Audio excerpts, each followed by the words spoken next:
If I ask you what's the most important part in your music, what do you care about the most? You would likely say something that happens in the mid-range, like voices, lead guitars, or even your favorite instrument, like a blowing instrument. So today we are going to review a speaker which does all of those perfectly. This is the most transparent multi-room speaker that I've heard to date. This is the Elipson W35XE or 11. This is a multi-room speaker. As you can see, it is a ball. It is also called the absolute sphere. Why would that be? Well, I think it's quite obvious that it looks like a sphere. Regardless from what angle you look at it, it's still a sphere, except for the bottom where it has a bit of a foot, but it's not that large. I wanted to leave it in the frame because I wanted you to be able to see it and to pick it from time to time, but since it has 8 kilos, it is quite heavy to just leave on the ground. Also, it could roll off. So this is a sphere. It's literally a ball of sound. It has 4 drivers in total, so 2 mid-woofers, 6.5 inches in size, and 2 tweeters, 1 inch in size each. The price is 699 euros or about 750 US dollars. The sphere, the absolute sphere, the W3511, is basically a multi-room speaker. This means it is designed to provide the background sound for your room, but Elipson is actually a company which is known for creating some of the most transparent signatures out there. So this is how it sounds like. I want to give you this information straight from the start of the video. If you are looking for a transparent sounding speaker, the W3511 is going to be it. It's the most transparent speaker I've heard overall. The mid-range is just transparent, there is no veiling. It's like most other speakers provide a bit of tuning, a bit of extra thickness, a bit of soundstage congestion or some coloration in the voices, while the W35 provides none. This is absolutely transparent. It pretty much renders the original material, so the sound signature is very balanced. The bass relative to the mid-range, relative to the treble, you always hear that very natural sound. Voices really sound like you are in the same room as the singer. And this helps a lot even with commercial music, for example with rap, where you understand words more easily, or with pop or with such. You really understand everything with the W35. Before we dive more into the sound, let's talk a bit about the connectivity and what it's supposed to do. So this one is a speaker that needs power. At the back you will find that it has a little plug where you connect a 2-pin power cable, which is very standard, and besides the power you need to feed it data. The number of inputs is high. We have optical input, we have Ethernet, and we have auxiliary input, wired. Also wireless, we have Bluetooth and Wi-Fi support. So basically you have all of the major streaming inputs. It accepts Tidal from multiple sources, both Wi-Fi, Ethernet, and via Bluetooth, and even via the auxiliary cord, and even via the optical cord. So Tidal, streaming services. I know that Tidal ain't your favorite anymore because, you know, Tidal just removed MQA support, which was a questionable business decision. I know a lot of people who purchase Tidal for the MQA support, so it is still one of the best sounding streaming platforms, so I use it a lot for my reviews, but I also use YouTube.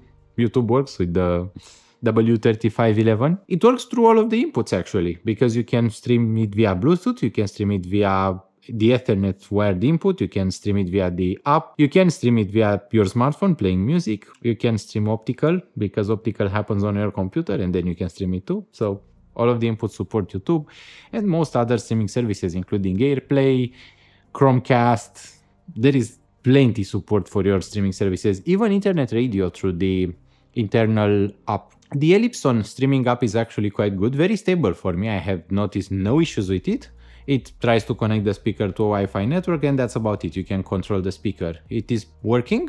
I've noticed no bugs. I know that some people don't like the interface, but I don't like most streaming apps interfaces. They just don't look natural to me. And that's because most of them are new products, they are new interfaces. Imagine the difference in money that went into designing the graphical user interface. For example, there is a huge difference between Tidal investing the amount of money they did and Spotify, and then a smaller company which has to create the product, the physical product you see here, and to also create the app to support it. Good thing it works with Tidal, so you don't need to use the streaming app if you don't want to. So now it's a good time to tell you how I've used the W3511 from Elipson. I've connected it to a DAP to the iBass DX260. This is the iBass DX260.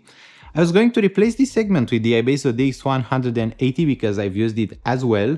But then I remember, what did I do with the DX260? Because I listened to the speaker right before filming the video review. So guess what? This one was left charging. I almost never charge those. The battery life is quite excellent. So always be prepared. You have to always prepare ahead of time before doing something.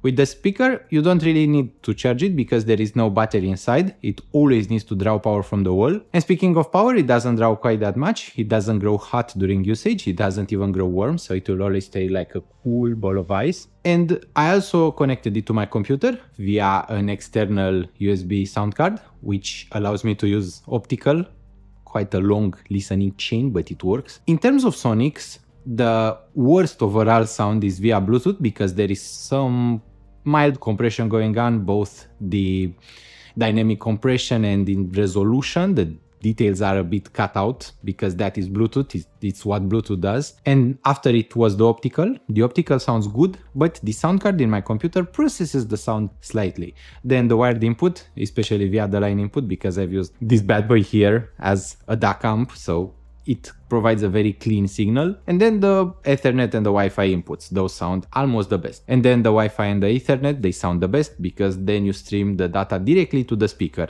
There are no dropouts, no pauses, no interruptions, no delay even. Even with the optical input, I expected there to be more delay. There is almost none.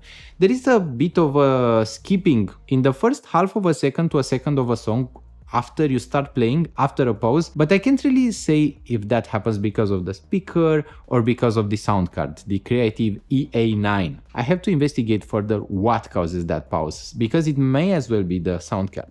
With the speaker, I'm noticing a very good experience. So once you connect it to a source, the sound will start playing and then that's it. It works. So there is no more talk needed about the build quality and the connectivity. It simply works. It's very, very sturdy in that aspect, but the sound is what impressed me because the drivers are quick, they are snappy, they provide sound really, really fast, which creates a lot of detail, a lot of texture actually, and a lot of micro finer details, but at the same time, it's a finer texture, it's refined, it doesn't sound harsh or metallic, it doesn't sound edgy, it sounds natural, crisp, perfect. Everything blends in together nicely like a bit of whipping cream. And this is the surprising part because at first I expected it to be all connectivity and less about the sound. And then I started hearing details which I don't even notice with other pricey speakers. So I got engaged into reviewing the Elipson W35 11 and then something magical happened. I realized that I wasn't listening to it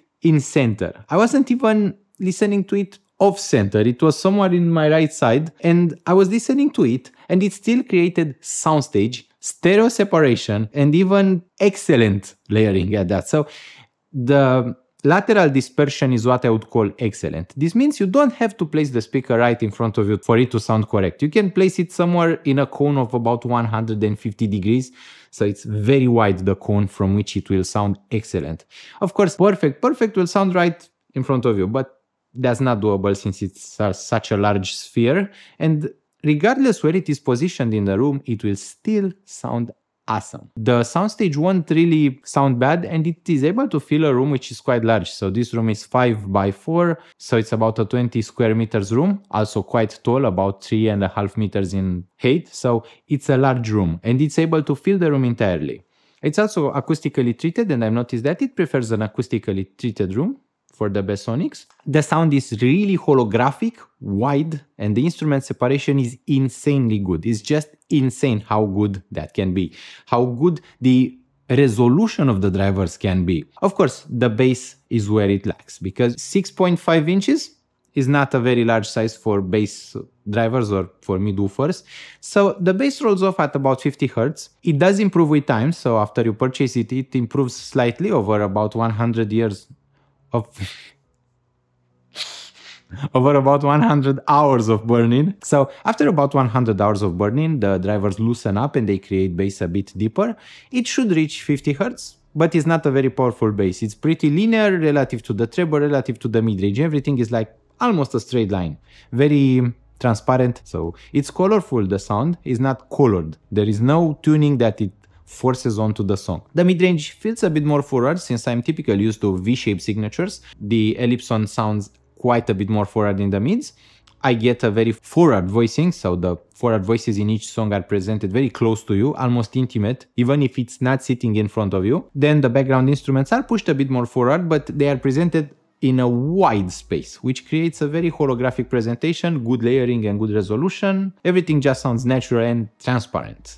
Quick. Snappy. Above everything, it's pleasing. The pleasing factor comes from the fact that the treble is not very sharp, so the sharpness in the treble is very well controlled. It's not very metallic, it's not edgy, it is a smoother, more natural treble. Everything just flows perfectly. And then I started thinking about it. What is this speaker best at? Because you won't hold a party with the W3511. Like, it's neither loud enough at about 110 decibels, although it can fill a room, but the sound tuning is not great for a party because there is not a lot of bass, which means that you won't make people dance. So it's best to create a background sound, or for playing games because it creates that good spatiality and it also has good overall resolution, for listening to soundtracks, for watching movies, and above everything for listening to music alone. So no parties, more like enjoying it on your own, because it creates this pumped up feeling, it creates this high resolution sound that is enjoyable to hear.